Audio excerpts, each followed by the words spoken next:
Ist gestern wieder spät geworden? Ja, schon. Wo warst du denn so lang? Ja, Sitzung. So. Hättest du heute Nacht was von mir wollen? Schon, aber du hast schon geschlafen. Ja, freilich.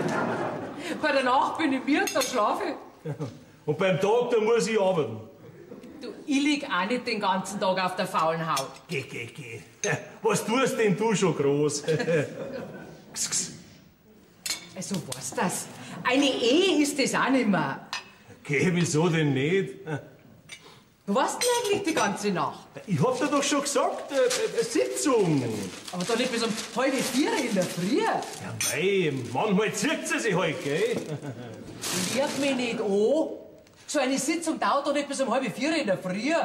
Da steckt doch irgendein Weißbild dahinter. Ja, Schaffzeiten, sag einmal, was ist denn los mit dir? Suchst du vielleicht einen Streit, ha? Ich möchte bloß wissen, wo du so lange warst. Das hat man davon. Da möchte man einmal ein bisschen zärtlich sein, nicht?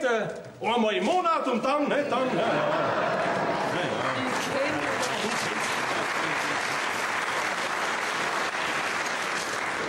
Guten Morgen.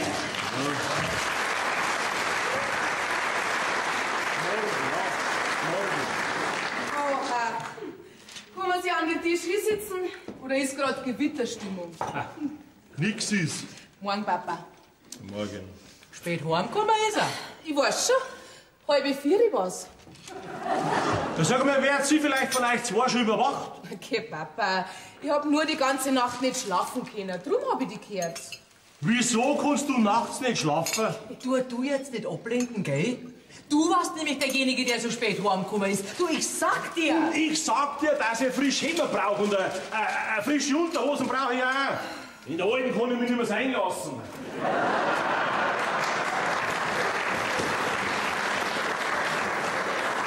Jetzt hab ich dich. Wem willst denn du deine Unterhosen zeigen? Ja, mal, jetzt holt einmal deine Mutter an, die spinnt doch ein bisschen. Ein frisches Hemd habe ich natürlich gemeint. Du, ich kenn dich. Guten Morgen.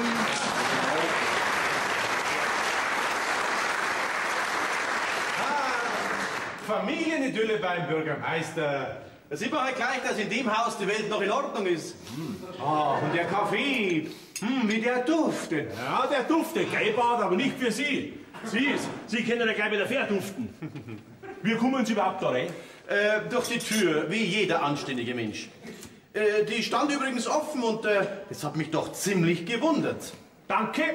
Sie werden sich gleich noch mehr wundern. Draußen vor der Tür ist ein Klingel. Gut, dass Sie mir das sagen. Beim nächsten Mal nehme ich's dann.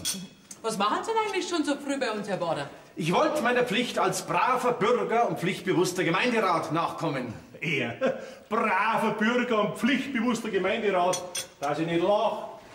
Bader, Sie sind doch bisher gegen alles gewesen. Gegen alles. Das stimmt nicht, Herr Bürgermeister. Bei der Erweiterung unserer Kläranlage, da habe ich zugestimmt. Und ich war auch für die Sanierung von unserem geschichtsträchtigen Gebäude. Dieses geschichtsträchtige Gebäude, diese alte Hirben, die hätten wir besser abgerissen. Das war uns billiger gekommen. Also, was treibt den pflichtbewussten Gemeinderat zu mir? Ja, also, stellen Sie sich vor, Herr Bürgermeister, bei uns im Rathaus ist heute Nacht eingebrochen worden. Man hat eine Fensterscheibe eingeschlagen und das Fenster steht sperrangelweit offen. Na, Einbruch im Rathaus? Jetzt macht dieses Gesindel nicht einmal mehr vom Rathaus heute. Ja, Sie müssen sofort rübergehen und sich die Sache anschauen. Ich rufe schon mal die Polizei an. Nix da. Keine Polizei, da brauchen wir doch keine Polizei nicht. Sie sind gut. Schau ich doch selber nach. Das ist ja unglaublich. Ja. Ein Einbruch im Rathaus. Kommen Sie, Vater, was ist denn? Moment, Herr Bürgermeister. Sie bleiben da, bis ich wieder komme, gell? Ja. Bin gleich wieder da. Jawohl, ich warte mit dem größten Vergnügen. Das muss ich mir jetzt auch anschauen. Räumst du deinen Tisch ab, weil ich gleich zum Einkaufen gehe, gell? Mach ich. Wiederschauen, Herr Bader. Auf Wiederschauen, Frau Bürgermeister.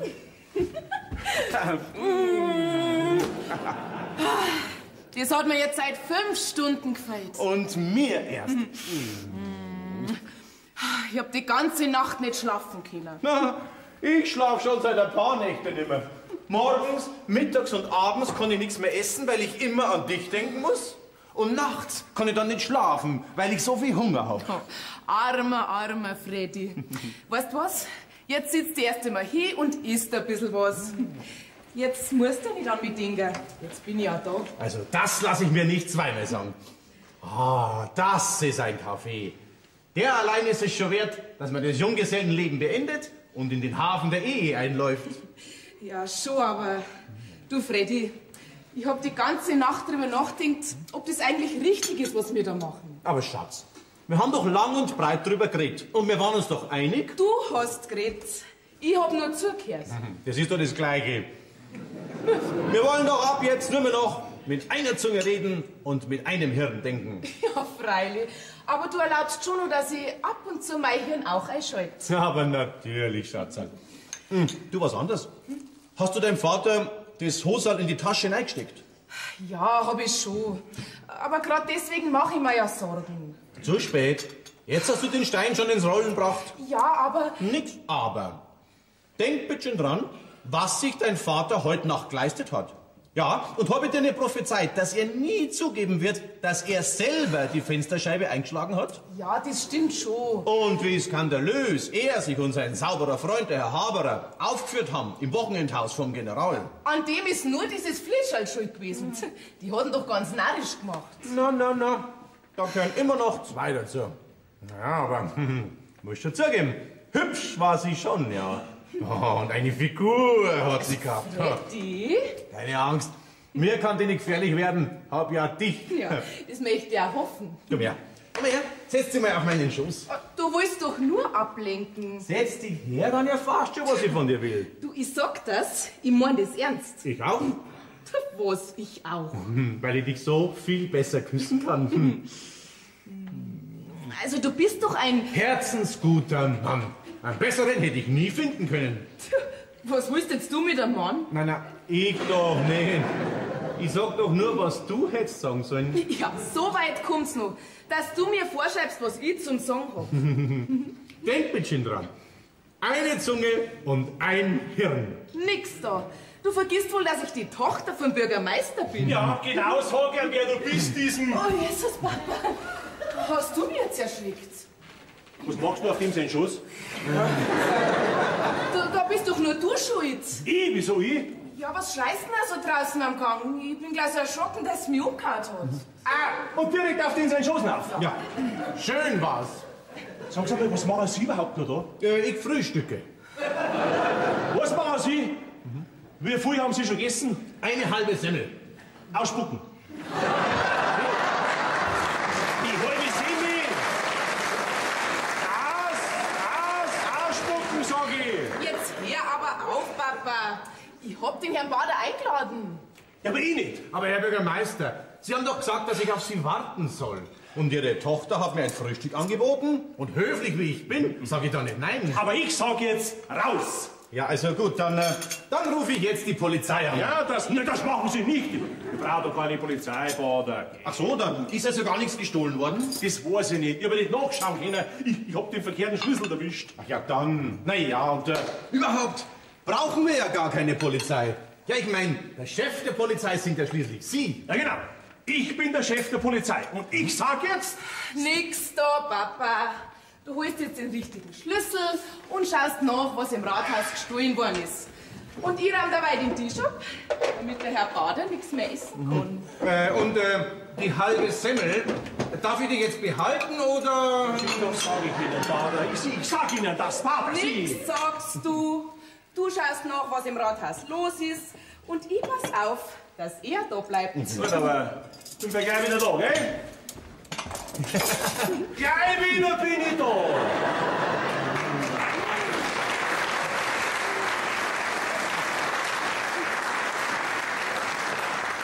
Sag einmal, hat es jetzt sein müssen, dass du ihn so ärgerst? Und hat es sein müssen, dass er sich vor so einem Flittchen so zum Narren macht? Nein, das hat nicht sein müssen, aber... Außerdem waren uns wir doch einig, dass dein Vater einen Denkzettel verdient, hä? Ja, und außerdem ist es so die beste Gelegenheit, dass ich ihm klar machen kann, dass ich der ideale Schwiegersohn bin. Ja, hoffentlich geht es gut. Du, aber der Mama sag ich heute nur, dass sie in 7 Monaten Oma ist. Naja, wenn es denn schon sein muss, ja. Ja, aber da ja. Ne?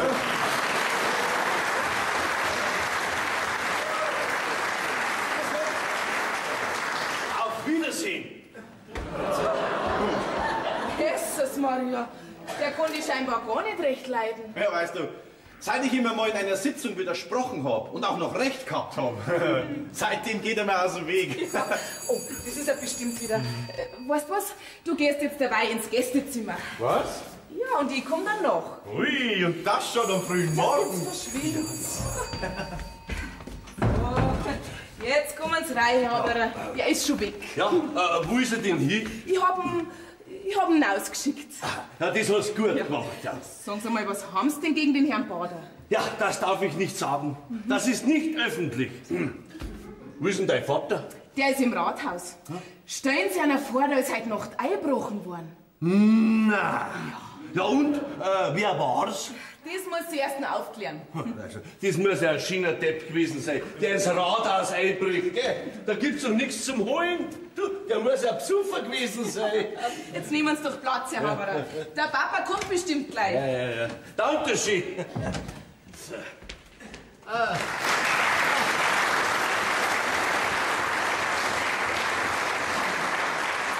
Du bist auch schon da. Ja, der Herr Bauunternehmer Hauser. Und? Was sagt er? Nix. Ja, das weiß ich auch. Aber wie hat er das formuliert? Gar nicht. Ja, Herrschaftszeiten. Jetzt sag halt schon, was er wegen der eingeschlagenen Fensterscheiben gesagt hat. Ja, war's nicht. Mei, bist du halt wieder witzig. Was gehst du denn beim Saufen? Das geht doch dir an Träger. Man sieht's dir doch an. Du hast ja schon eine ganz rote Nase vom Saufen. Ja, na und? Na und? Und? Was magst du dagegen? Nix. Weiter saufen, bis lila ist.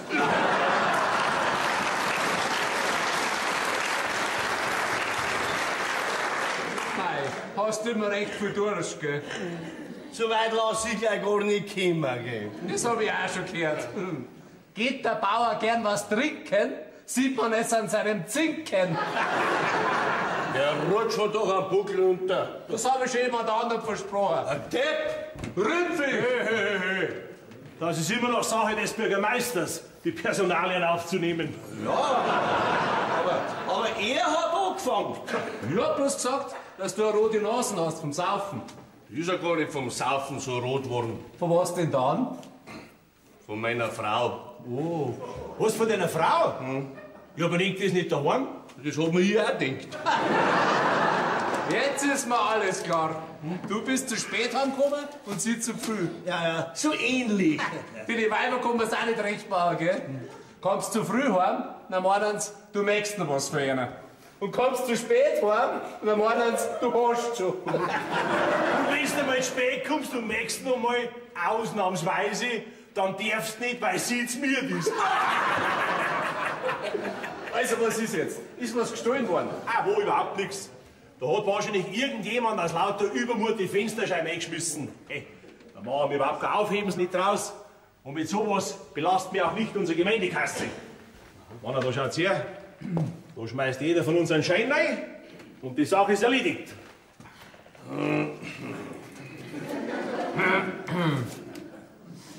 Dankeschön. Dankeschön, dass ihr wenigstens noch meinen Hut zurückgegeben habt.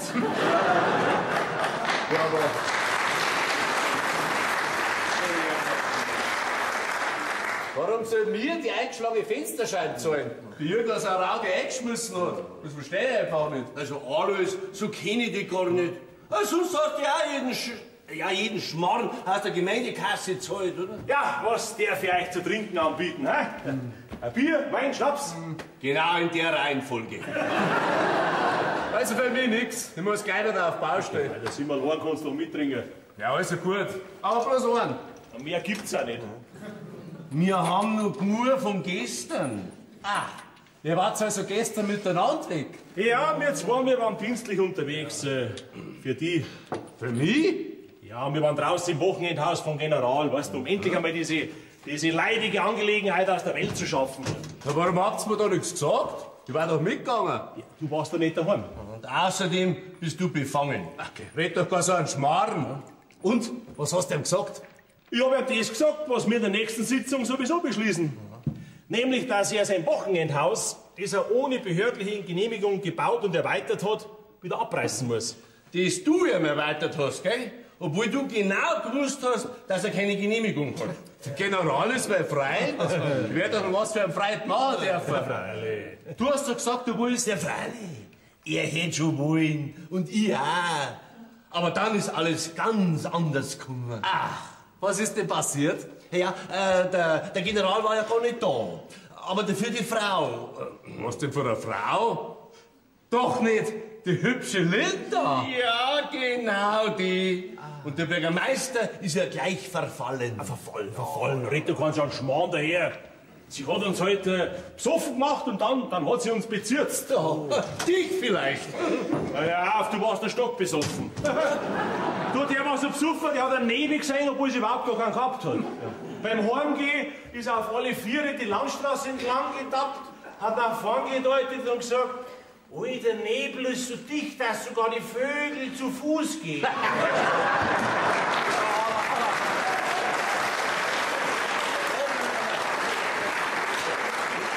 Aber ich hab mich nicht bezirzen lassen. Ne? Kunststück, das war ja nicht schwer. Von dir hat sie nichts wollen. Sie hat sich halt den Bestaussehendsten rausgesucht. Nein. Sie hat sich an den gehalten, von dem sie eine Unterschrift braucht hat. Ach, jetzt kommen wir der Sache schon näher. Du hast also was unterschrieben. Was war denn das? Doch nicht die nachträgliche Genehmigung. Doch, genau das hat er gemacht. Und wie dann die Linda plötzlich ihr Hosen ausgezogen hat und ihn von der Nase rumgeschwenkt hat, da war sein Widerstand gebrochen. Du, mitten in der Nacht ist er ins Rathaus gefahren, hat den Dienststempel geholt und ihr den Wisch unterschrieben. Ja, dann ist doch alles in schönster Ordnung. Du hast doch bloß das gemacht, was wir sowieso hätten machen sollen. Darauf drücken wir jetzt. Ja, ich weiß nicht. Prost! Also, Mann, irgendwie habe ich ein schlechtes Gewissen. Okay. Ein Gewissen hast du auch. Sei doch du, Staat. Du bist mir was neidig, weil dir die Linda nichts wollen hat. Ja, ich war dir vielleicht neidig, wenn du das gekriegt hast, was du wollen hast, gell? Aber nachdem die Linda ihre Unterschrift gehabt hat, gell, hat sie uns höflich, aber bestimmt heimgeschickt. Mei, sie weiß nicht, was sie gehört. Ja, sie weiß, wie man einen Mann bezirzt. Du, lieber, die hat mich so narrisch gemacht, dass ich zum Schluss überhaupt gar nicht mehr gewusst habe, was ich eigentlich gemacht habe. Mei, du hast genau das Richtige gemacht. Wir können doch das Haus vom General nicht einfach abreißen. Welche Gemeinde hat schon einen General bei sich wohnen? Da haben wir schon was davon. Wilhelm, das, wenn im Gemeinderat bekannt wird, dann ist der Teufel los. Ja. Und dann der Bader erst, der Grüne da. Du Bürgermeister, ich darf doch nur mal, gell? Du, Bürgermeister, der war für übrigens heute schon da, der Bader. Das weiß ich schon. Der hat mir das ja gesagt, das mit der eingeschlagenen Fensterscheibe. Ach du liebe Zeit. Und die Großmaurer, die Wasmeierin, wenn das erst erfahrt. Yes. Also, ein Großmeier hat die wirklich. Du, wenn die beim Zahnarzt ihren Mund aufmacht, dann sagt er zu ihrer, nicht so weit, Frau Wasmeier. Ich selber möchte gern heraußen bleiben.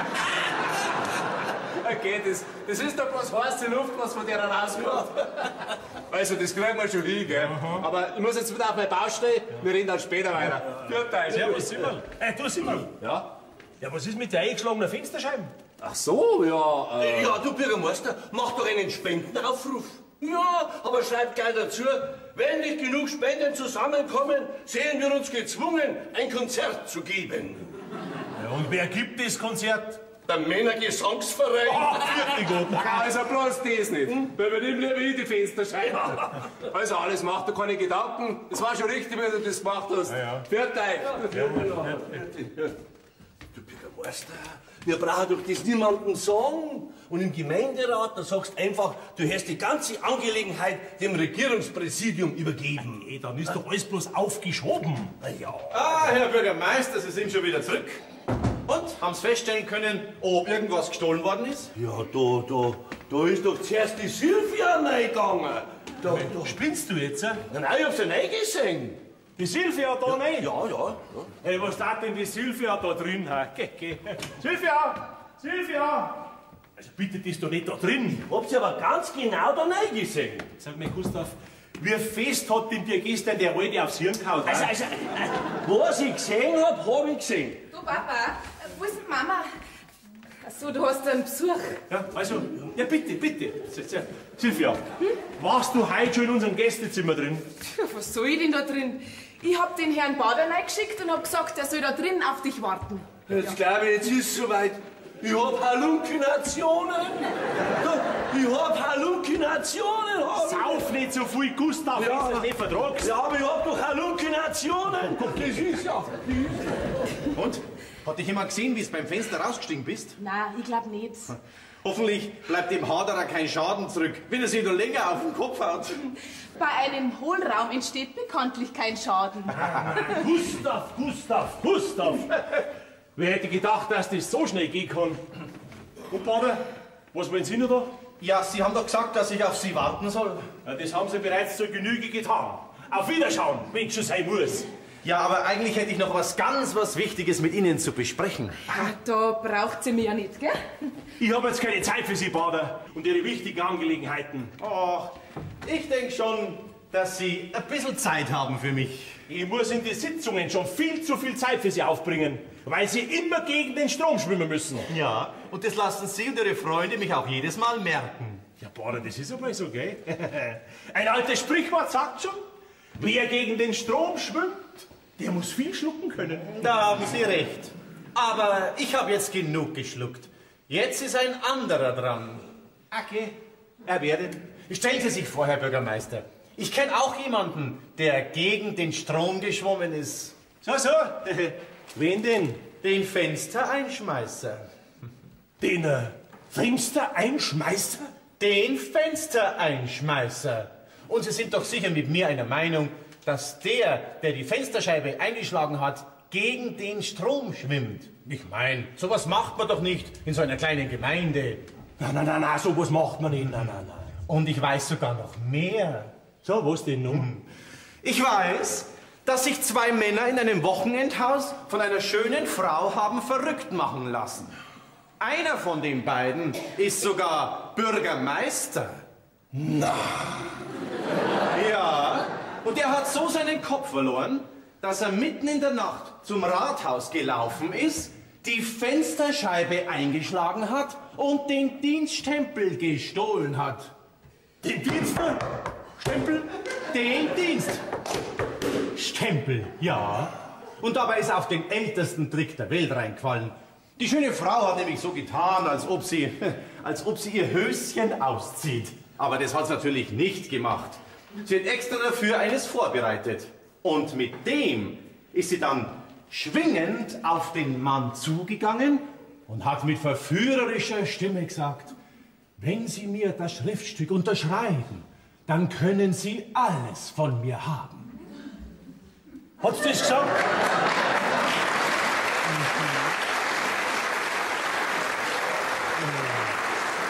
Genau so. Und wie dann der total verwirrte Mann das Schriftstück unterschrieben hat, hat ihm die schöne Frau das Höschen in die Tasche gesteckt und ihn mitsamt seinem besoffenen Freund heimgeschickt. Hat's das gemacht? Genau so. Und Sie können das alles beweisen? Natürlich. Aber stellen Sie sich doch einmal vor, Herr Bürgermeister, was passiert, wenn das in der Gemeinde bekannt wird? Der verwirrte Mann, der streitet das bestimmt alles ab. Ja, bestimmt probiert er das. Aber es wird ihm nichts nützen. Ich habe einen absolut glaubwürdigen Zeugen. Ist der so glaubwürdig wie Sie? Ja, das ist er. So, und jetzt lasse ich Sie mit dieser Neuigkeit allein. Ich bin mir sicher, dass es noch einmal heiß hergehen wird im Gemeinderat, bevor Sie ins Sommerloch fallen. Der Einzige, der kleinen Loch fallen wird, das sind Sie. Na, Herr Bürgermeister, mir macht das nichts aus. Ich bin das gewöhnt, ich vertrag sowas. Aber ob Sie das vertragen, wenn die ganze Gemeinde schreit, Bürgermeister, zieh raus! Bürgermeister, zieh raus! Sie das sagen,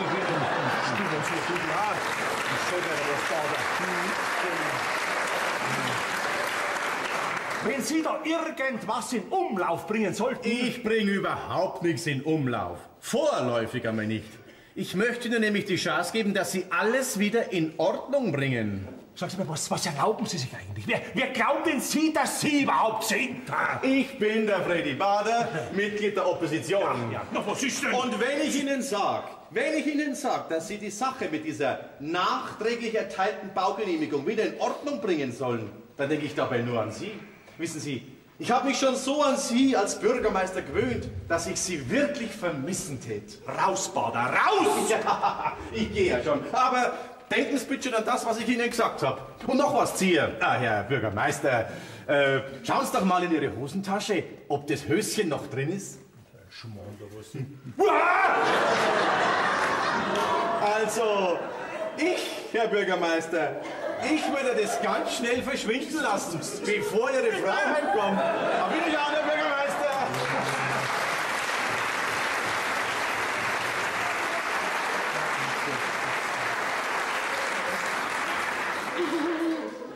Also wenn ich das Hosen so betrachte, dann kann ich schon verstehen, warum ich gestern so verrückt worden bin, wenn die das so rumgeschwenkt hat. Aber der Bader hat schon recht, der hat recht. Das mit dem Gemeinderat bekannt wird, dann bin ich die längste Zeit Bürgermeister gewesen, dann kann ich mich nirgends mehr blicken lassen. In einer Stunde komme ich wieder. Und Sie kennen ja die alte Politikerformel, eine Hand wäscht die andere.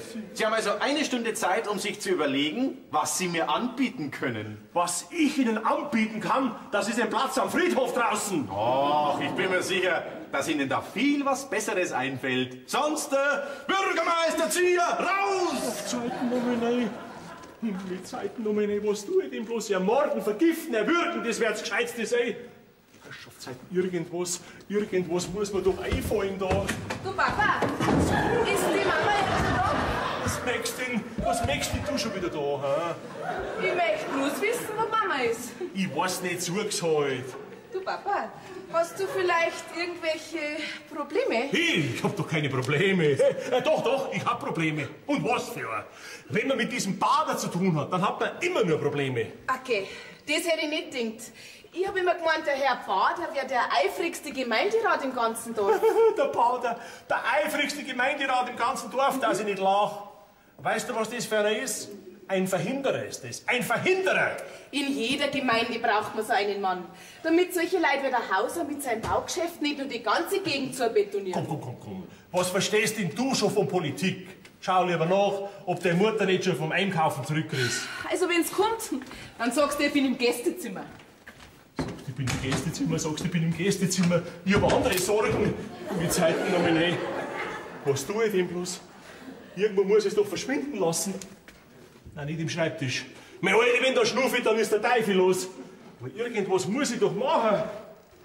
Na, Moment einmal, das kann doch eigentlich gerade so gut der Sylvie auch hören. Ja, freilich. Das Stacki, das müsste bloß bei uns da so irgendwo so rumliegen, ja?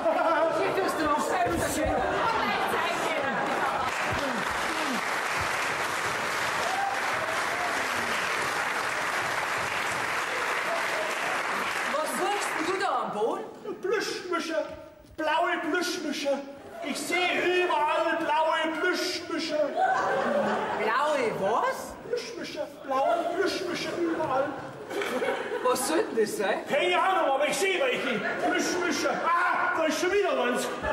Lauter blaue Plüschmischer. Plüschmischer, lauter blaue.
Ja, hat man jetzt sowas schon einmal gesehen? Jetzt fangen die miteinander zum Spinnen an. Das wird schon seinen Grund haben. Und ich hab eigentlich früher noch Mitleid gehabt mit ihm. Mit wem? Mit meinem Alois? Ah, mit dem Gustav. Ich hab ihm doch heute Nacht eine auf die Nase gehauen. Ja, magst du jetzt einmal die Sache da abnehmen? Was, du hast deinen Mo geschlagen? Ja, und Und das hat der sich gefallen lassen? Der war doch stockbesoffen. Drum hab ich ja so eine Wut gehabt. Ich war doch gestern bei meiner Schwester. Und da habe ich zum Gustav gesagt, dass es wahrscheinlich später wird und dass ich dann gleich über Nacht bleibe. Und er hat mir auch ganz fest versprochen, dass er daheim bleibt. Ja, wir sind dann doch früher fertig geworden, wie wir gemeint haben. Und dann bin ich halt doch noch heimgefahren. Um 12 Uhr war ich daheim. Und der Kerl ist nicht da. Und was tut da eine liebende Ehefrau? Sich hinsetzen und sich Sorgen machen. Um 1 haben sie meine Sorgen verdoppelt. Um 2 verdreifacht. Um 2:30 habe ich schon halber gewarnt. Und um 3:30 ist er dann endlich gekommen. Sternhagel voll. Und dann hast du ja mal geführt. Ja, ich hab so eine Wut gehabt. Da ist mir die Hand ausgerutscht. Du, vielleicht hat ja auch das Dings da was mit der Nachtstorn. Wenn ich dir doch sag, dass der total besoffen war, da weiß doch der nicht einmal mehr, wo so ein Dings da hingehört.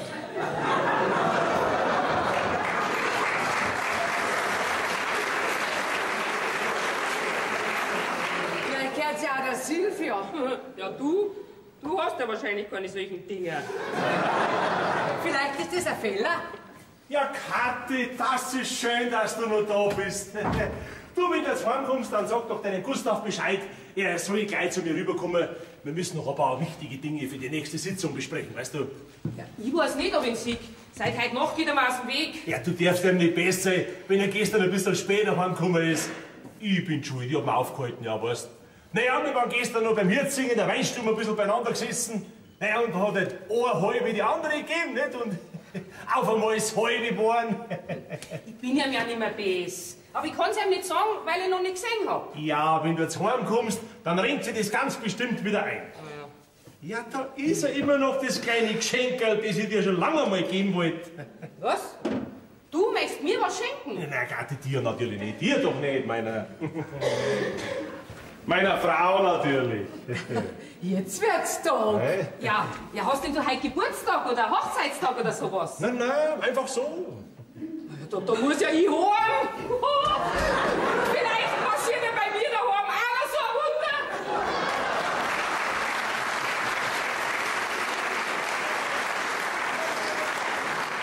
Jetzt haben wir schon 26 Jahre verheiratet, aber einen Ring hast du mir noch nie geschenkt. Und dann gleich so ein schöner. Ja, es gibt immer ein erstes Mal, gell? Ja. Ja, Simon, ich bin's. Na, wer? Ich natürlich. Mein. Ja, Simon, du musst gleich zu mir rüberkommen. Wir müssen noch ein paar wichtige Dinge besprechen. Ja? Ja, gleich. Ist pressiert. Danke, Janus, also, der ist ganz schön. Entschuldige mal, ich kauf dir doch schließlich kein Klumpen, nicht, oder? Du, alles. Jetzt war ich nicht mehr. Ich glaube, ich rufe beim Gustav noch einmal an. Ja, weißt du, sicher ist sicher, ja. Was meinst du? Gustav, du musst gleich zu mir rüberkommen. Ja, gleich. Wir müssen noch ein paar ganz wichtige Dinge besprechen. Es pressiert, ja. Jetzt war ich nicht mehr. Was glaubst du, wenn der Gustav jetzt gleich angesaust kommt? Da bist du ja endlich, Mama. Ich such dich schon die ganze Zeit. Grad jetzt. Stör irgendwie. Ich kann auch später wieder kommen, wenn euch das lieber ist. Nein, überhaupt nicht. Du störst überhaupt nicht. Nein, wirklich nicht, nein. Wenn der Haber und der Hauser da sind, dann sagt's mir Bescheid, gell? Grad jetzt muss die Silvia kommen.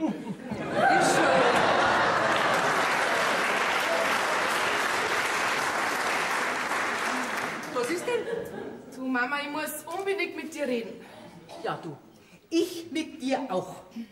Diese nächtlichen Besuche von deinem Freund, die müssen aufhören, gell? Diese Heimlichtuereien, die aber jetzt endgültig einmal satt. Siehst du das, Mama? Genau über das wollte ich mit dir reden. Ich finde, es ist an der Zeit, dass mein Freund durch die Tür in mein Schlafzimmer kommen darf. Silvia, wie redst denn du? Du weißt ja gar nicht mehr, was ich sagen soll. Ja, sitzt du lieber hier, Mama. Es kommt nämlich noch mehr. Ich bin schwanger. Was bist du? Ja, in andere Umstände. So weißt doch das, wenn man ein Kind kriegt. Magst du auch, Anni?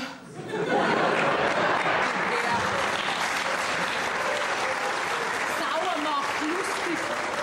Um Gottes Willen, meine Tochter ist schwanger. Die Tochter vom Bürgermeister kriegt ein Kind. Ja, meine Mama, ich hab doch auch nicht gedacht, dass man von so ein paar Mal gleich so schwanger wird.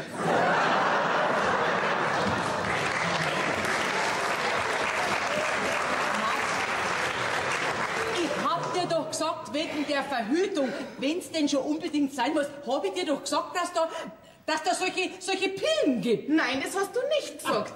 Angedeutet hast du es, gell? Angedeutet. Gesagt hast zu mir, die beste Verhütung ist Nein sagen. Und das muss ich irgendwie vergessen haben.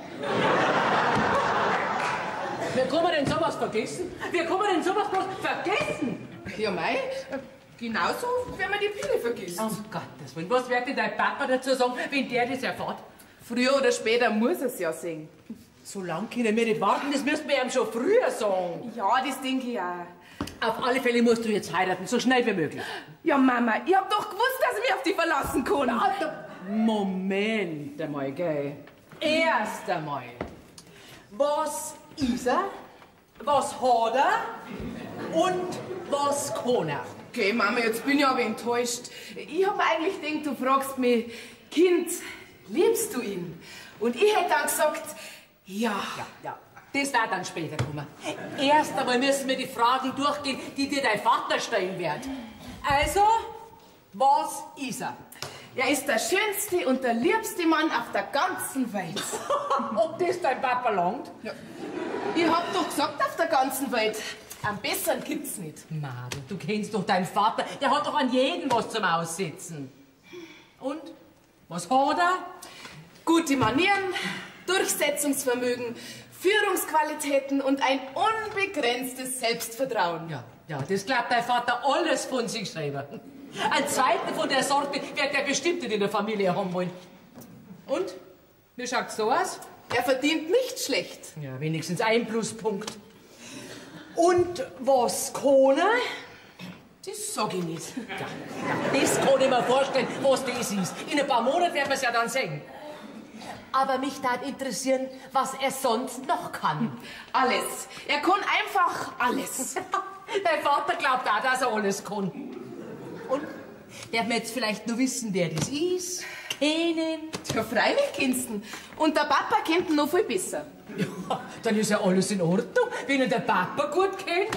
Ja, aber einen Fehler hat er doch, Mama. Hab ich's doch gewusst. So einen Mann, wie du gerade beschrieben hast, gibt's nämlich nur in Heiratsanzeigen. Nein, den gibt's schon wirklich. Der Fehler ist nur sein Name. Er heißt nämlich Freddy Bader. Was? Was, der Bader Freddy? Ja, der Bader Freddy. Nimm nur eine Gurken, Mama. Wieso muss jetzt ausgerechnet ich eine Tochter haben, die ein lediges Kind auf die Welt bringt? Ich bring kein lediges Kind auf die Welt. Wenn das Kind auf die Welt kommt, bin ich schon lang verheiratet. Madel, das lässt doch dein Papa nie zu. Nie. Der Freddy meint, dass ihn der Papa halt noch anflehen wird, dass er mich heiratet. Madel, lass den Kerl sausen, der ist ja größenwahnsinnig. Warten wir's ab, Mama. Ah, Silvia! Du hast für dich doch gesehen, gell? Und jetzt habe ich einen Zeugen dabei. Ganz wurscht, wo du hingehst, der sieht alles. Gell, Simon? Genau. Gustav, deine Frau hast du noch nicht gesehen heute, gell? Na du, ich bin ja gerade nur ausgekommen. Sie wollte sich nämlich bei dir entschuldigen, weil es gestern vielleicht doch ein bisschen zu fest zugehauen hat. Komm, Madel, lass mir die Männer allein. Was ist denn mit dem? Bleibt es da als Anschauungsobjekt? Ja, freilich. Und? Sagt er das vielleicht was? Komm, geh weiter. Lass mir's allein.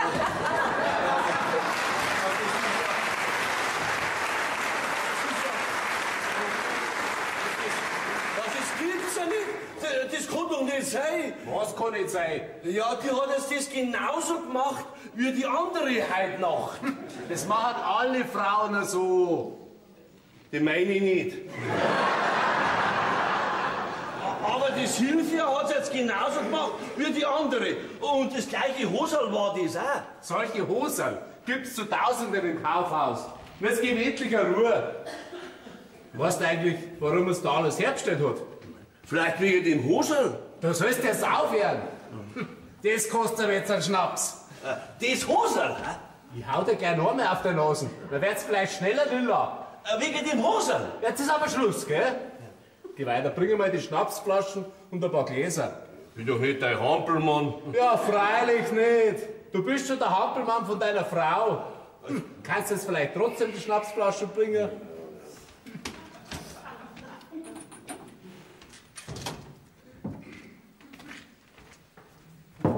Jetzt bin ich beleidigt. Das macht nichts. Da trinkst du jetzt einmal einen Schnaps und das hilft. Also noch. Prost! Prost, Prost. Ich bin immer noch beleidigt. Sowas vergeht halt nicht von heute auf morgen. Er braucht schon mindestens 2 Schnäpse. Also Prost, Prost. Man möchte es ja nicht für möglich halten, was so ein Schnaps für Auswirkungen hat, gell? Du, mein Großvater hat schon immer gesagt, im Schnaps steckt nicht nur Alkohol, sondern auch Gesundheit. Ja, du, und der hat's wissen müssen, der ist ja 90 geworden. So alt wärst du bestimmt nicht. Ja, da seid ihr endlich ihr zwei. Es ist aber auch langsam Zeit geworden jetzt. So, aber der schaut wirklich langsam alt aus. So alt wie der ausschaut, wird er gar nicht. Ja, lästert sie ruhig weiter. Wenn ich euch jetzt eine Neuigkeit verzeihe, was glaubt's, wie alt ihr dann ausschaut? Was gibt's denn für eine Neuigkeit? Man hat uns gesehen. Wo haben wir uns gesehen? Also pass auf, ich und der Gustav. Ja, der Esel nennt sich immer zuletzt. Ja, das habe ich ja gemacht. Nicht? Also wir waren letzte Nacht draußen im Wochenendhaus vom General. Ja, wer hat euch da gesehen? Und vor allem, was hat er gesehen? Alles hat er gesehen. Der Bader. Der Bader! Genau, der hat das gesehen mit der eingeschlagenen Fensterscheibe und das mit dem Hoser. Moment einmal. Was hat denn die eingeschlagene Fensterscheibe mit der Baugenehmigung vom General zum tun? Ich sehe überhaupt keinen gemeinsamen Nenner. Da, den hab ich in der Schule schon nie gesehen, diesen gemeinsamen Nenner. Ja, du bist ja auch ein bisschen blöd. Es ist immer wieder nett, wenn man merkt, dass man gute Freunde hat. Jetzt komm endlich zur Sache. Was hat das mit der Fensterscheibe zum tun? Ja, die hab ich eingeschlagen. Du? Ja, Ja, aber wieso denn? Hast du den Schlüssel verloren? ich habe den Schlüssel nicht dabei gehabt. Also habe ich mit dem Suff die Fensterscheibe eingeschlagen und bin beim Fenster weggekraxelt. Und da hat dich der Bader beobachtet. Ja, nicht nur der. Er hat gesagt, er hätte einen Zeugen dabei gehabt. Ja, mei, wer den Bock zum Gärtner macht, kriegt ein Mistfreihaus. Ja, jetzt kannst du schauen, dass du den Bader zum Schweigen bringst.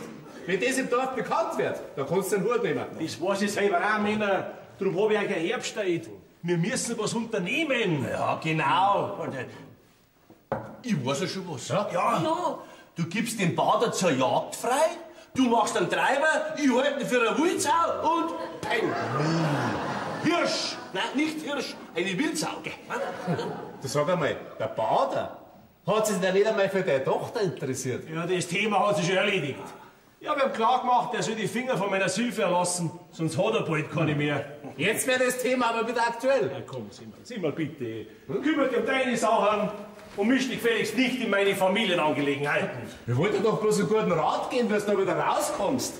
Eine alte Regel besagt, kannst du deinen Feind nicht besiegen, dann verbünde dich mit ihm. Ja, sonst noch was, lieber der Schiersinn, ja. Darauf habe ich das Monopol. Ja, dann mach, was du willst. Einen besseren Rat habe ich nicht. Führt euch. Übrigens, wenn ich mir das genau überlege, kenne ich den Zeugen vom Bader. Und du kennst ihn auch. Ja? Wen denn? Deine Tochter. Ja, du.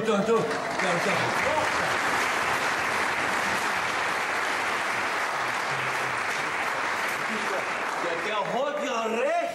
Du Bürgermeister, wie du vorhin noch nicht da warst, gell, ist da also ein Hosal gelegen. Und mit diesem Hosal hat er dann deine Tochter, die Silvia, vor der Nase so rumgewackelt, gell? Ja, genauso wie die andere heute Nacht, die Linda. Geh weg, du kannst Schmarrn daher. Außerdem weißt du gar nicht, wie die Linda das Hosel geschwenkt hat. Du warst der Stock besoffen. Ja, ich weiß vielleicht nicht mehr alles ganz genau von der Nacht, gell, aber das weiß ich noch ganz genau. Und vor allem, weil du da so wild drauf geworden bist. Jetzt hör endlich einmal deine Sauferei auf. Sonst kriegst du wirklich noch Halluzinationen. Herrschaftszeiten, ich darf gar nicht denken, wie die Silvia das wirklich gesehen hat. Oh Gott, oh Gott. Und meine Alte, wenn das erst erfahrt, ja, dann nützt der goldene Ring auch nichts mehr, den ich vorher geschenkt hab. Was? du hast dir einen goldenen Ring geschenkt. Ja, weißt du, ich hab vor längerer Zeit schon mal so einen goldenen Ring gekauft, so für alle Fälle halt. Heute war so ein Fall. Einen goldenen Ring hast du gekauft? Ja. Ja, der kostet doch einen Haufen Geld. Der Hund kostet die Frau vielleicht nix. Doch, Überwindung. Ja.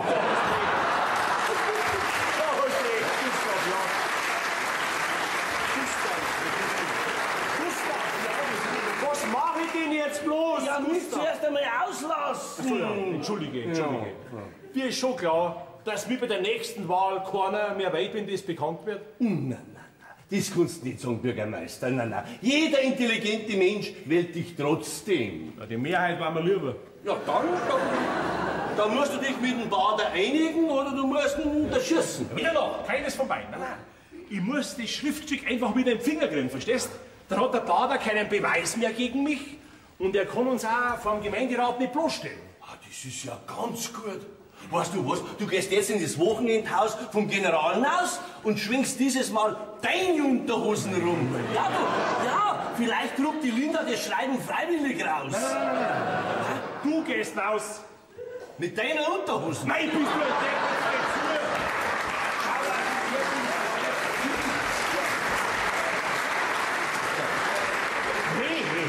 Weh, du kommst ohne dieses Schriftstück wieder zurück. Nein, das kannst du nicht von mir verlangen.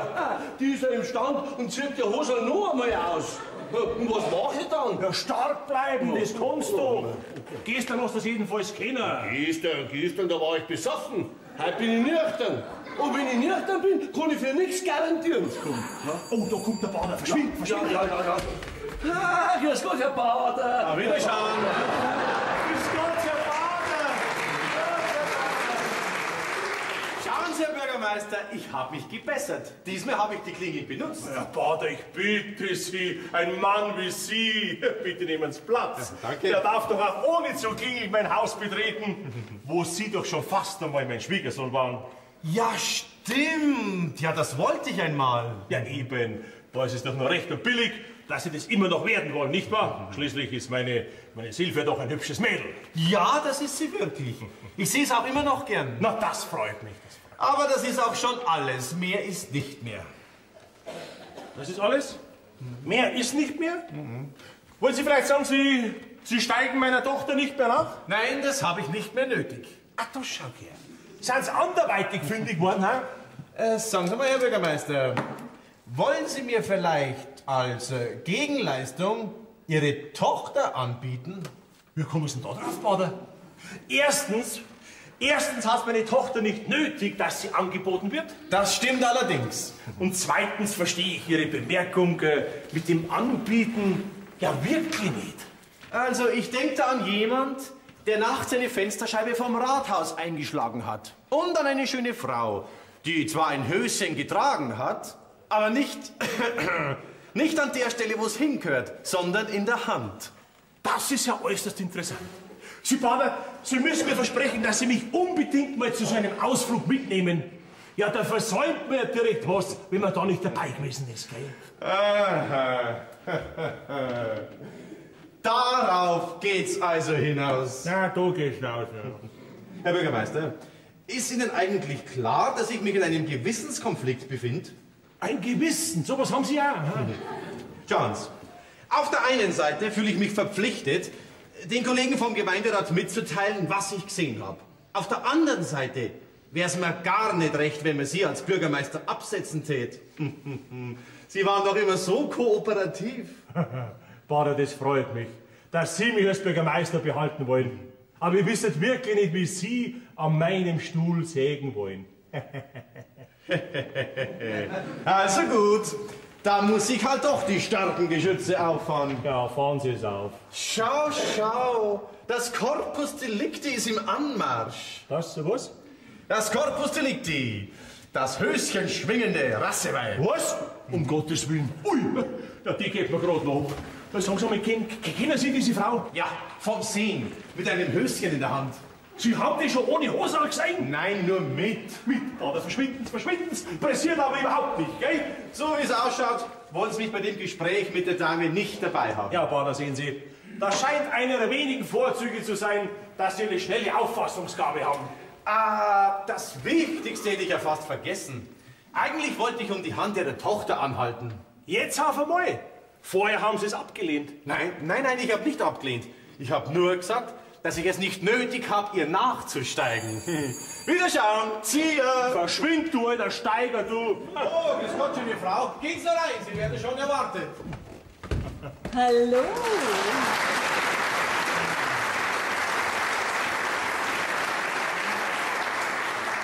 Na, Herr Bürgermeister, wer hätte denn denkt, dass wir zwei uns so schnell wiedersehen? Oh, welch Glanz in meiner tristen Hütte! Freut mich, Sie bei mir begrüßen zu dürfen, Frau Steinbeißer. War das nicht ein schöner Abend draußen in unserem Wochenendhaus? Das kann man wohl sagen. Bitte nehmen Sie doch Platz. Was kann ich denn für Sie tun?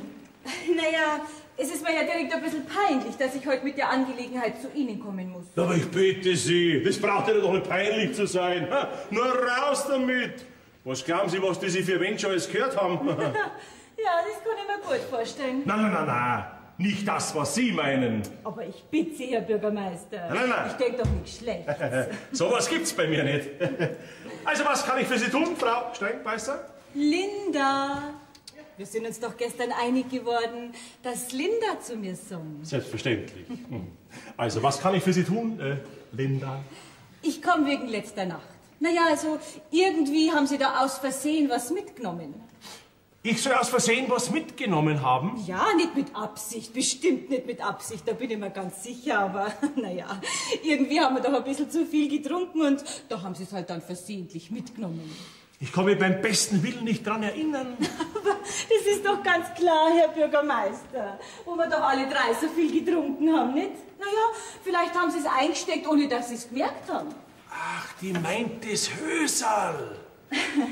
Wie wär's denn, wenn Sie einfach einmal nachschauen? Ja, das wird das Beste sein.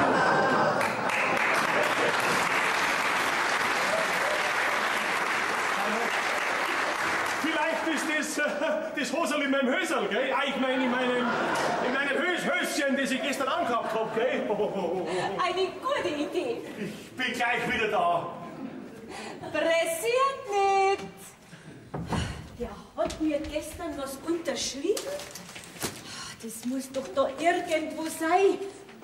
Der hätte mir alles unterschrieben gestern Nacht. Alles. Aber du musst doch nicht immer so neugierig sein. Ja, aber was merkst du denn jetzt da dabei? Oder nicht? Oh, Frau Steinbeißer, das ist eine Freude, dass Sie wieder mal zu mir kommen. Was kann ich denn für Sie tun? Ich wollte was abholen. Sie möchten was abholen? Für wen denn? Für meinen Onkel. Ach, für den Onkel möchten Sie was abholen. So. Wer sind denn Sie überhaupt? Ich kenne ihn ja gar nicht. Das ist doch die Nichte vom General. So, und für den Herrn Generalonkel möchten Sie was abholen, ja? Genau. Ja, können Sie sich ausweisen? Wieso? Ja, wieso entschuldigen Sie mal? Ich kann doch nicht irgendjemand was in die Hand geben, nur weil er sagt, er muss für den Herrn General was abholen. Nicht wahr? Also, ich bin doch nicht irgendjemand. Ich bin die Nichte vom General. Tut mir leid, da brauche ich Beweise. Kanonen, Säbel, Panzer oder zumindest einen Ausweis, nicht? Ich hab keinen Ausweis dabei. Ja, tut mir leid. Vorschrift ist Vorschrift. Ich brauche keinen Ausweis. Ich weiß, wer ich bin. Ja, Sie wissen, wer Sie sind, gute Frau, aber ich weiß es nicht. Schauen Sie, ich bin doch hier ein Amt. Was bist du? Eine Amtsperson meine ich natürlich nicht.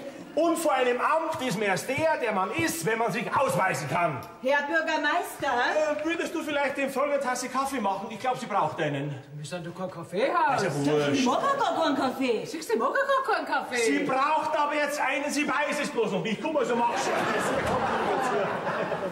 Also sagen Sie mal, was soll denn das ganze Theater? Ich möchte doch bloß... Lieben Drum, meine Frau darf doch um Gottes Willen nichts von der ganzen Angelegenheit erfahren. Ja, wenn Sie das gestern nicht mitgenommen hätten, dann wäre ich doch heute gar nicht herkommen. Also, krieg ich's jetzt endlich. Was ist jetzt wieder? Alles! Oh, da kommt jemand, der darf es unter keinen Umständen bei mir sehen. Rein! Das geht doch nicht. Keine Widerrede und rein! Alles! Du, alles!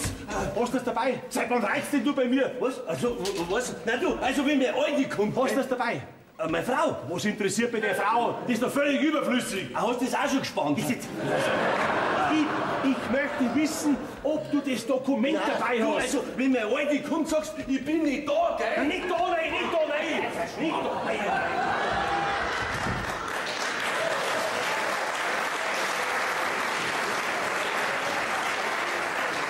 Wo ist er denn jetzt? Wo ist wer?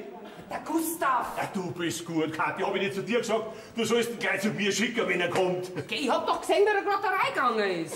Ja, dann hast du mehr gesehen wie ich. Der Mann war nicht schwach. Na, wir kamen mit dazu, da weiß aber schon was Besseres. Wo ist jetzt der Kaffee? Na, wo ist jetzt sie? Hilde, ist mein Mann bei dir? Was soll denn dein Mann bei mir? Ja, da hast du auch wieder recht. Was soll er bei dir, wenn er mich hat? Was soll denn das heißen? Ja, das soll heißen, dass ich schon so gut wie nichts von ihm hab. Ja, bei dem Lied kann ich auch mitsingen. Ach, ihr wollt singen jetzt wollen? Dann geht's in die Kirche aus. Singt's aber bitte nicht zu laut, gell? Alles! Ja, du, alles da alles da drin! Du, alles da drin!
Ist die Frau da drin?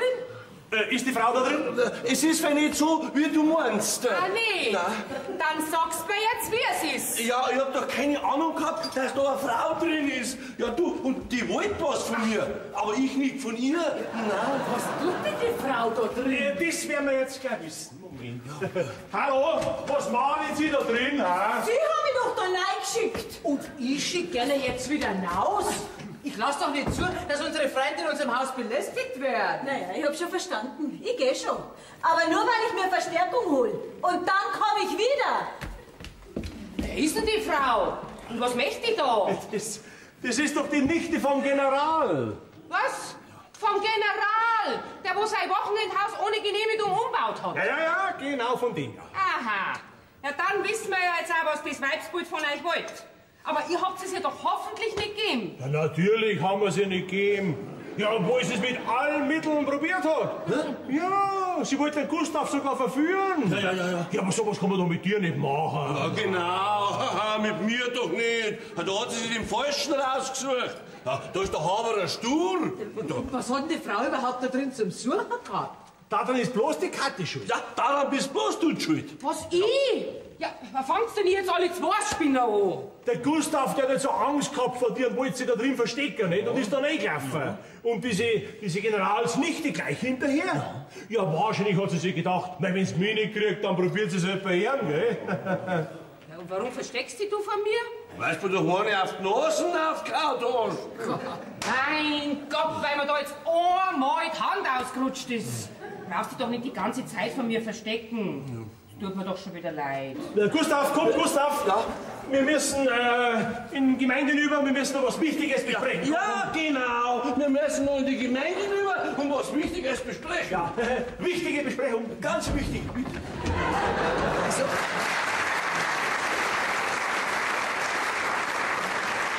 du kannst sagen, was du machst, aber da ist irgendwas faul. Meinst? Die haben irgendwas angestellt.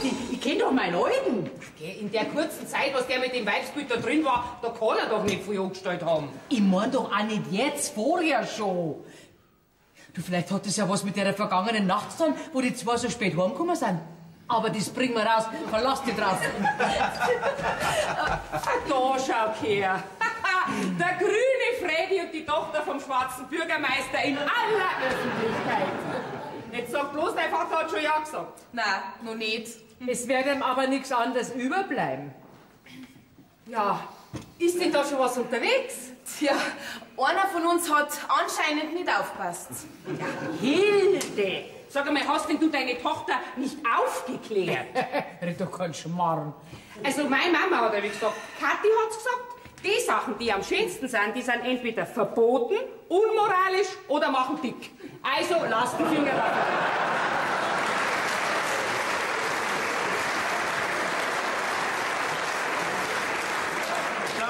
Dann waren Sie aber anscheinend kein folgsames Kind. Na mei, ich is halt so gern. Habt ihr mit dem Papa schon geredet?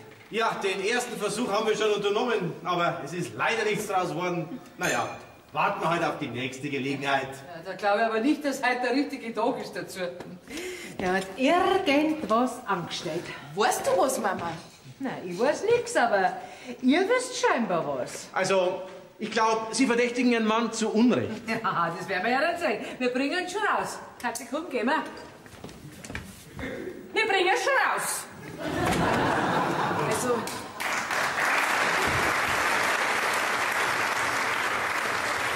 Jetzt wäre es aber höchste Zeit, dass die Sache erledigt wird.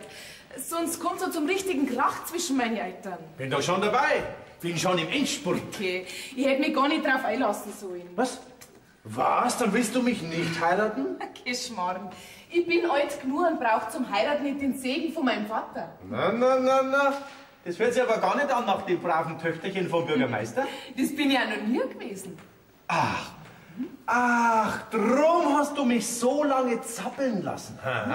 Du wolltest noch andere Männer ausprobieren, ja? Obwohl du ganz genau gewusst hast, dass ich seit 3 Jahren ein Auge auf dich geworfen habe. Das war aber dein Fehler. Ein Auge allein reicht bei mir halt nicht. Da habe ich dann immer das Gefühl, dass das andere nach anderen Frauen schaut. Ich wollte immer nur dich. Ja, und ich wollte bloß die. So, und jetzt schaust aber, dass du das geregelt kriegst, dass wir endlich heiraten können. Mein Vater hat schon genug Blödsinn gemacht. Langsam mache ich mir Sorgen. Ich nicht. Du, wenn ich mir um ihn Sorgen mache, hast du dir gefälligst auch Sorgen zu machen. Also ich kann deine Sorgen nicht teilen. Wenn man verheiratet ist, teilt man aber seine Sorgen. Und wenn man keine Sorgen hat? Die kommen schon noch, verlass dich drauf. Oh, jetzt kommen sie wieder zurück. Und der Papa ist recht wurdig. Super. Wenn der wurdig ist, kann ich am besten mit ihm verhandeln. Komm, wir verziehen uns ins Gästezimmer. Ins Zimmer? Da komme ich immer. Na. Ich möchte bloß wissen, für was ich die hab. Ja? Die kann man doch wirklich zu nichts brauchen. Wieso bist du eigentlich im Gemeinderat? Damit du einen mehr hast, der für dich nickt.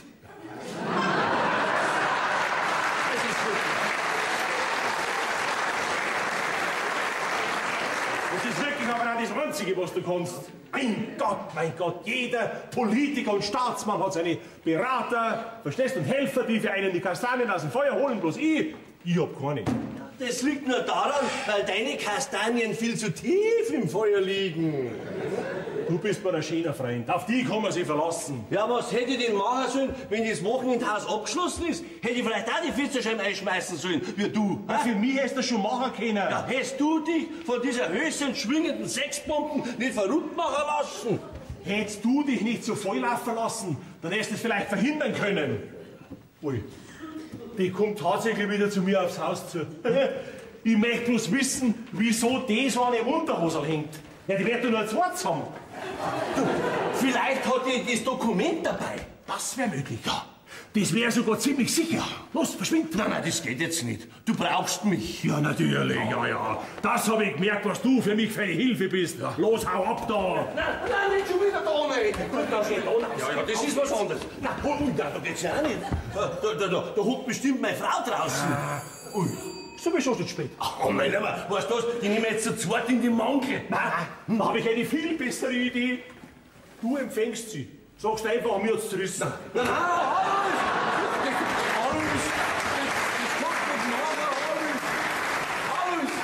Herr Bürgermeister, dass ist aber nett, dass ich Sie allein antreffe. Da lässt sich doch viel besser miteinander reden. Der Bürgermeister ist nicht da. Haben Sie mich jetzt erschreckt? Ja, was glauben denn Sie, wie Sie meine Frau erschreckt haben, weil Sie mich so voller Lippenstift gemacht haben? Also, ich hab nichts gemacht. Kann ich jetzt den Bürgermeister sprechen? Das wird nicht gehen. Mein Gott, mit einer Rede doch gar nicht. Jetzt holen Sie mir den Bürgermeister. Ja, das wird nicht gehen. Reden Sie nicht so dumm daher und holen Sie mir jetzt bitteschön. Das wird nicht gehen. Und warum geht das nicht? Den hat's zerrissen, so ich sag. Sie, wären Sie jetzt nicht unverschämt? Ich sag's bloß, wie es ist. Ach, ich verstehe. Sie wollen also damit sagen, dass er was zerrissen hat? Nein. Nicht er hat was zerrissen. Ihn hat's zerrissen. Sie, ich hab keine Zeit für solche Spielchen. Spielchen? Das ist doch genau das, was wir gestern Nacht auch gemacht haben, ha? Im Wochenendhaus draußen. Ja, und da habt ihr doch was mitgenommen. Ich hab nichts mitgenommen. Aber der Bürgermeister. Ja, den hat's doch zerrissen, soll ich sagen. Jetzt hab ich's aber langsam satt. Jetzt holt's mir augenblicklich den Bürgermeister her. Ja, aber wenn's ihn doch zerrissen hat. Na, wenn's ihn zerrissen hat. Wenn der was zerrissen hat, was mein Eigentum ist, dann werde ich Mittel und Wege finden, dass ich mir's wieder zurückhole.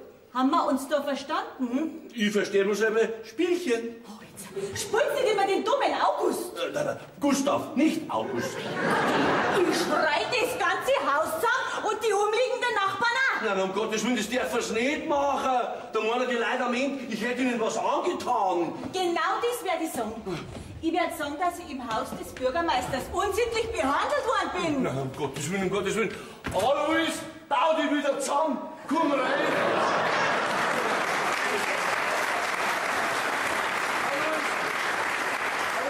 Sie will was mit dir reden. Aber flott! Ja, aber flott.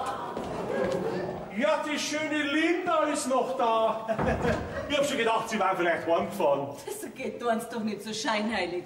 Sie wissen genau, warum ich hergekommen bin. Nein, ich weiß es beim besten Willen nicht. Also, irgendwie haben sie mir jetzt auf den falschen Fuß erwischt. Aber, Herr Bürgermeister, können wir denn das nicht unter 4 Augen bereden? Die haben's einfach so, als ob ich gar nicht da war. Gestern Nacht hat's doch auch geklappt. Gestern waren Sie auch besoffen. Ja, besoffen? Ah, mei. Wenn ich will, gell, dann bin ich immer besoffen. Sag mal, können Sie den nicht ein bisschen vor die Tür schicken? Ja, wenn er nicht zu besoffen ist, gell? Also, wollen Sie mich vielleicht auf den Arm nehmen? Nein, um Gottes Willen. Heute nimmer. Gestern hätte ich sie liebend gerne in den Arm genommen. Aber da wollten sie auf einmal nimmer. Ja, weil da haben sie schon das gehabt, was wollen haben, nicht? Die Unterschrift und den Stempel. Ach, so ist es. Sie sind beleidigt und darum haben Sie es mitgehen lassen. Aber, das kann man doch ändern. Hm? Sie geben es mir zurück und ich verspreche Ihnen, Sie dürfen mich auch mal in den Arm nehmen. Hm? Du, die möchte tatsächlich die Unterhose wieder. Was mach ich denn jetzt? Gib mir die deine, du Depp. Herr Bürgermeister, schauen Sie mal, was ich da hab. Ja, da ist ja. Bei dem Spielchen haben wir uns doch gestern so gut verstanden. Hm? Sie vergeben es mir zurück und ich verspreche Ihnen, Sie werden es nicht bereuen. Sie haben doch eines. Gehabt, Herr Bürgermeister. Dann haben Sie doch Sie wieder an sich genommen. Ja, aber was ist noch das?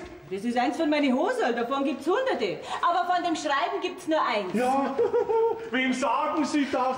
Und das möchte ich wieder haben. Ja, ich auch. Ah, geht's jetzt immer noch um die nachträgliche Baugenehmigung für das Wochenendhaus, das ohne Genehmigung gebaut worden ist? Wer ist denn das? Ich bin Gemeinderat, so wie der da. Also, darf bei Ihnen eigentlich jeder Gemeinderat einfach so daherspazieren und mitreden, wie es ihm gerade so passt? Nein, nicht jeder, aber ich schon.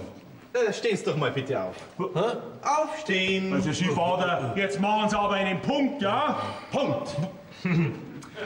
Gehe ich recht in der Annahme, dass es sich um das Schriftstück handelt? Also, es handelt sich wirklich um ein Schriftstück. Aber ich bin mir noch nicht ganz im Klaren, ob Sie da überhaupt kompetent sind. Nein, das ist er wirklich nicht. Der glaubt bloß, dass er immer und überall mitreden muss. Sie war auch da drin. Also, das habe ich genau gesehen. Er war da drin und sie war auch da drin. Wer ist wo drin? deine Tochter, die Silvia. Spinnst du? Ja, ich habe jetzt das Gästezimmer aufgeräumt. Was? Jetzt kann es wieder benutzt werden von unseren Gästen. Moment, Silvia, halt einmal, bleib einmal da. Komm sofort da her. Sag einmal, Bader, was haben Sie mit meiner Tochter in unserem Gästezimmer verloren? Ich habe die Aufräumarbeiten überwacht. Das geht zu Trigo. In meinem Haus hab nur ich die Aufsicht, gell? Selbstverständlich, Herr Bürgermeister. Aber Sie waren gerade nicht da. Das ist ja unglaublich. Das ist ja unglaublich. Sie war doch da drin, ja. Was ist los? Das größte bereits, was Sie machen, ein Hausfriedensbruch. Herr Bürgermeister, ich wäre Ihnen wirklich dankbar, wenn Sie sich jetzt erstmal um meine Probleme kümmern. Ihre Privaten interessieren mich nämlich überhaupt nicht. Ja, aber mich? Ja, dann geben Sie mir doch das Schriftstück, das Sie gestern unterschrieben haben, dann sind Sie mich auf der Stelle los. Was wollen Sie? Das Schriftstück. Die nachträgliche Genehmigung für das Wochenendhaus. Ja, aber die haben doch Sie. Mein Gott, wenn ich es hätte, dann wäre ich doch heute nicht herkommen. Sie haben doch das gestern wieder mitgenommen. Vor lauter Wut, weil Sie bei mir nicht zum Zug gekommen sind. Na. Wir reden denn Sie mit unserem Bürgermeister? Genau, na. Wir reden Sie mit Bürgermeister. So ein Schmarrn. Dann haben Sie vielleicht dieses Dokument gar nicht mehr. Nein, das sage ich doch. Es ist mir abhanden gekommen. Ja, du Lump, du warst du schon draußen im Haus, ha? Sie war da drin. Ich bin also doch nicht blöd.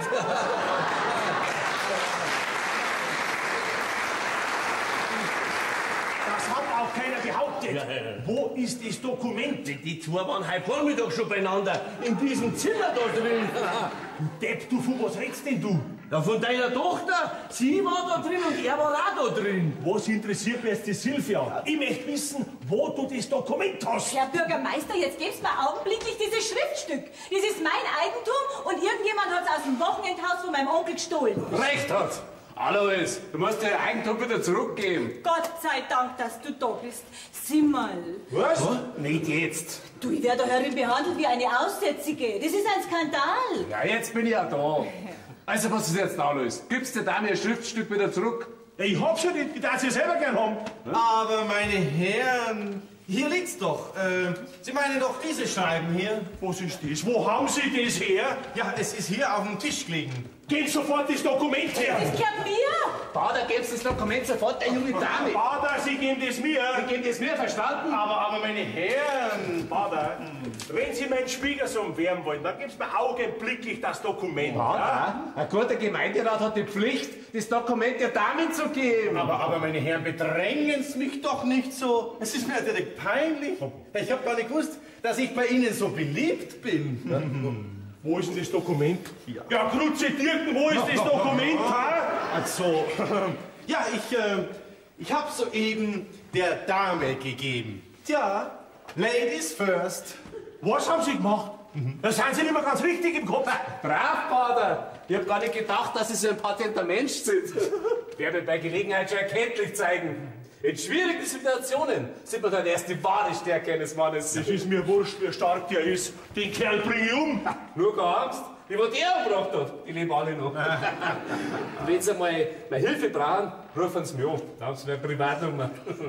Nächste Woche, da können wir endlich die leidige Geschichte mit dem Wochenendhaus ad acta legen. Wir machen uns doch schon lächerlich im ganzen Kreis.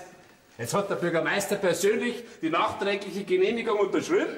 So wird es ja nächste Woche beschlossen. Schluss aus. Wir müssen gegenüber der Bevölkerung Stärke zeigen. Recht haben Sie, Herr Kollege. Wir müssen endlich Stärke zeigen. Das hat ein Nachspielbader, das schwöre ich Ihnen. Komm, sei doch froh, dass der Kerl endlich vernünftig geworden ist. Weißt du was? Machen zu deinem Schwiegersohn. Und ist keine Ruhe im Gemeinderat. Also, alles klar? Führt euch. Respekt, Bader. Respekt, Bader.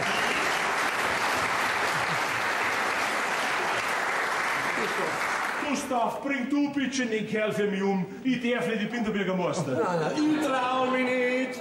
Okay, du wirst doch keine Angst haben vor so einem Wursten da. Ja, Angst habe ich keine, aber der hat mich schon zweimal in den Sitzungen zur Sau gemacht. Und wenn ich ihn nicht zubringe, macht er mich in der nächsten Sitzung wieder zur Sau. Du Depp, du. Vater, seitdem Sie bei uns im Gemeinderat sind, haben Sie uns nur Schwierigkeiten gemacht. Nur Schwierigkeiten. Aber das, was Sie sich jetzt geleistet haben, das ist wirklich der Gipfel. Wieso geben Sie das Dokument nicht mir? Aber Herr Bürgermeister, das war doch nur in Ihrem Interesse.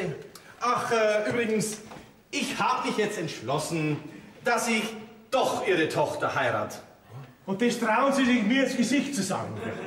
Hast du das gehört? Hast du das gehört, was der gesagt hat? Hast du das gehört? Ja! Ich hör noch gut, Papa. Verlassen Sie augenblicklich mein Haus. Moment. Silvia. Ich glaube, da habe ich auch noch Wörter zum Mitreden. Silvia, gut, das kommst du dir mal vor. Dieser Hans Wurst, der möchte dich heiraten. Sag ihm doch einmal deine Meinung. Meine Meinung? Ja, bitte. Das ist meine Meinung. Das ist deine Meinung. Hey, spinnst denn du? Auseinander! Bist du narrisch?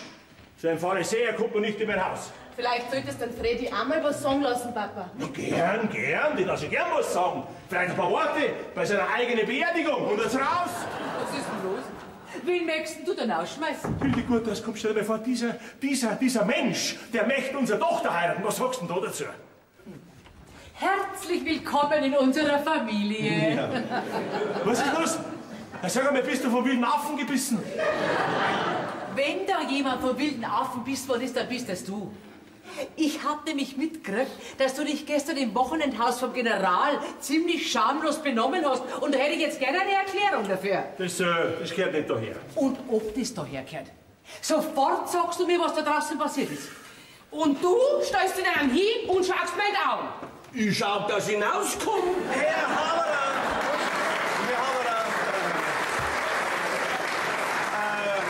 Ich glaube, es ist besser, wenn Sie hier bleiben würden. Jetzt wird's doch erst interessant.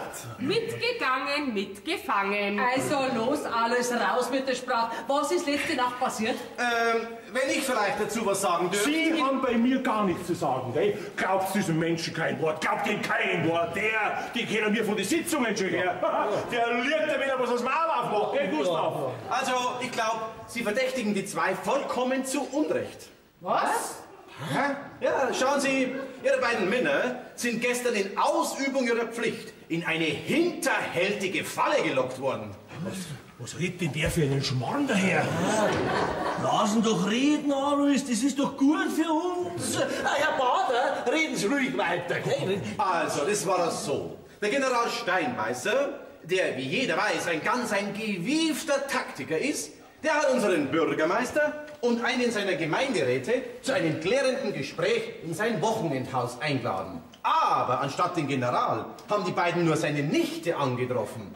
Und die hat der General beauftragt, dass sie die beiden Herren, naja, sagen wir mal, ein bisschen betrunken macht und bezirzt, damit der Herr Bürgermeister die nachträgliche Baugenehmigung unterschreibt. Ja, da hat uns dieser Kerl hinterrücks in eine Falle gelockt und wir zwei, wir sind blindlings hineingetappt. Hinterrücks und blindlings. Der lügt ja noch besser wie mir. Die Dame hat sich zwar schwer angestrengt, aber bei unserem Bürgermeister ist sie an den Falschen geraten. Ja, mit mir doch nicht, mit mir doch nicht. Mit mir kann man sowas nicht machen. Da bin ich stark geblieben, ich schon. Was hab ich dann gemacht?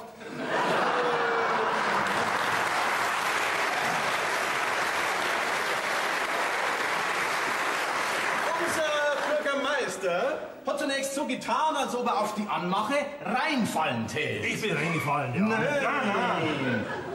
Er ist also mit dem vorbereiteten Schreiben zum Rathaus gegangen, um es zu unterschreiben. Das kann er nur auf dem Rathaus, hat er zu der Dame gesagt, wegen dem Dienstsiegel. Ich kann nur im Rathaus schreiben. Ja, in Wirklichkeit hat er aber ganz was anderes vor. Ganz was anderes. Was hab ich vor? Er will sich für die Gemeinfalle rächen und hat aus der nachträglichen Baugenehmigung eine sofortige Abrissverfügung gemacht. Ich hab die Abrissbirne bestellt. Ja, so wie es der Gemeinderat auch beschlossen hat. Toll. Und dieses Schreiben, das bringt jetzt die Nichte zu ihrem Onkel, dem General. Aha. Wie ist jetzt das alles? Hast du nicht gerade vorhin gesagt, der Bader, der lügt, wenn er gerade das Maul aufmacht? Soll wir ihm jetzt das glauben oder nicht? Doch. Diesmal sagt er ausnahmsweise die Wahrheit. Jetzt auf einmal. Das kannst du klar, Mama. Ich hab das auch gesehen. Was, du hast das auch gesehen? Ja, der Freddy und ich haben das zufällig beobachtet. Ja, die Sache wäre somit geklärt, nicht wahr? Wir zwei, wir waren in Ausübung unserer Pflicht unterwegs und somit ist die Angelegenheit erledigt. Ah ja, ich habe ja sowieso nie die geringsten Zweifel gehabt, dass das so war. Gell, Gustav? Ja, und warum hast du dann eine auf die Nase gehauen?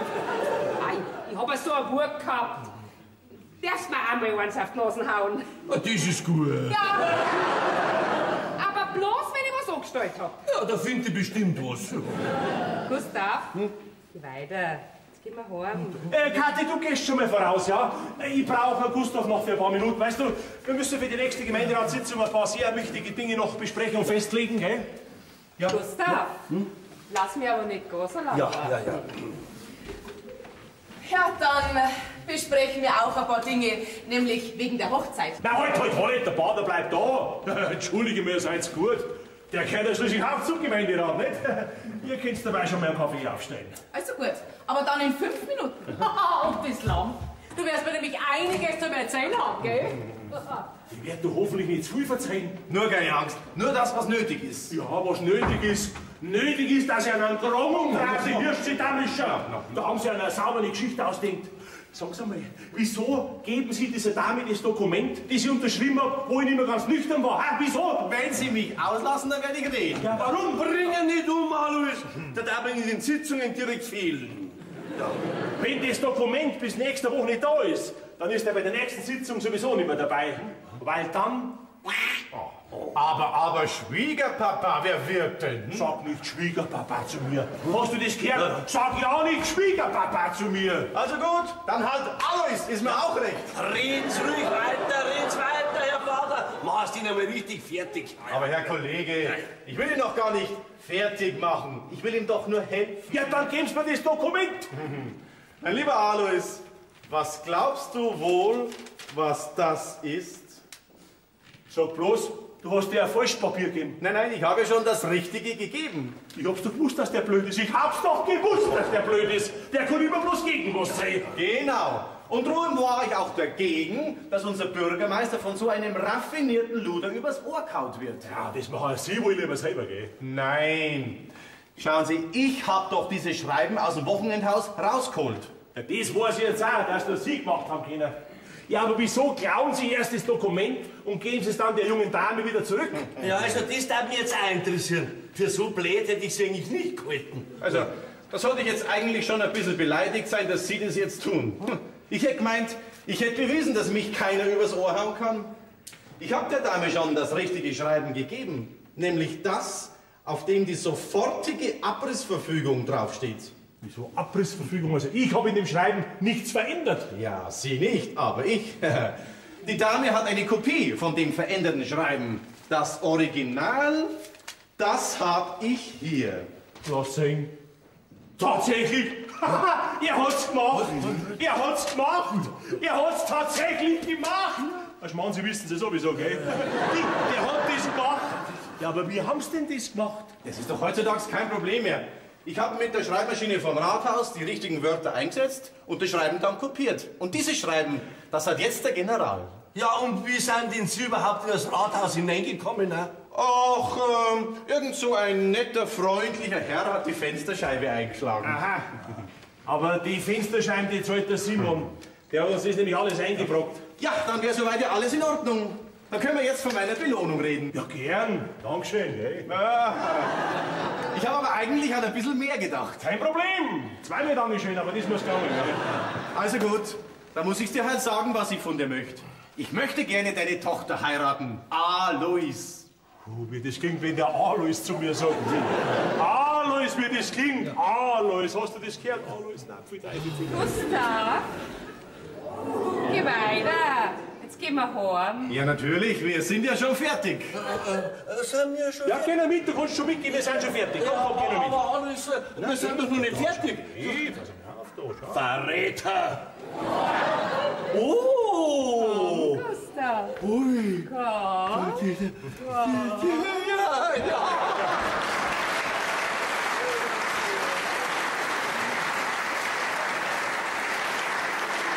Ja, Vater, Sie gehen jetzt am besten auch wieder heim, gell? Nein, zuerst muss ich dir noch was sagen. Na, was denn nun? Deine Tochter und ich, wir haben was unternommen gegen das Aussterben unserer Gemeinde. So, was soll denn das heißen? Das soll heißen, dass du bald Großvater wirst.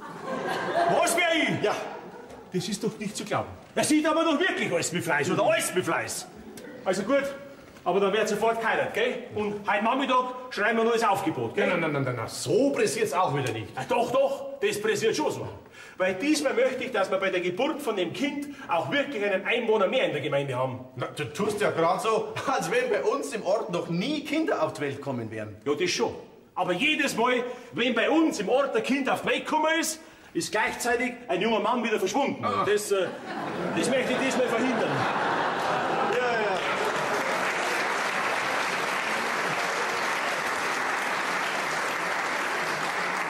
Keine Angst, ich bleib schon da. Hör dir erst mal an, was ich noch von dir möchte. Ach, das war noch nicht alles? Nein. Ich meine, heiraten hätten wir auch ohne deinen Segen können. Nein, ich möchte, dass du mich als dein Nachfolger aufbaust. Silvia, hast du das gehört? Er möchte mein Nachfolger werden. Er. Was sagst du denn da dazu? Also, wenn er das jetzt nicht gesagt hätte, dann hätte ich dir das gesagt. Okay, Papa. Einen besseren Nachfolger kannst du doch gar nicht wünschen. Hm? Und? Ist sonst alles klar? Ja, dein Vater möchte das Aufgebot heute noch schreiben. Das hat doch nur Zeit bis morgen. Komm, Freddy. Ja, also, Wiedersehen, Opa.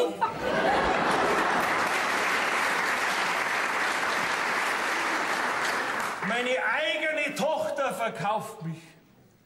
Dann bin ich jetzt der verkaufte Großvater. Ich meine, der verkaufte Bürgermeister. Alois, alles kommst du? Nein. Jetzt hätten wir gerade so schön Zeit. Meine eigene Tochter verkauft mich. Was meinst du denn, Alois? Jetzt hätten wir doch gerade Zeit. Oh, Hilde. Meine eigene Tochter. Alois, schau mal, was ich da habe. Was hast du? Jetzt wird die Zeit für dich.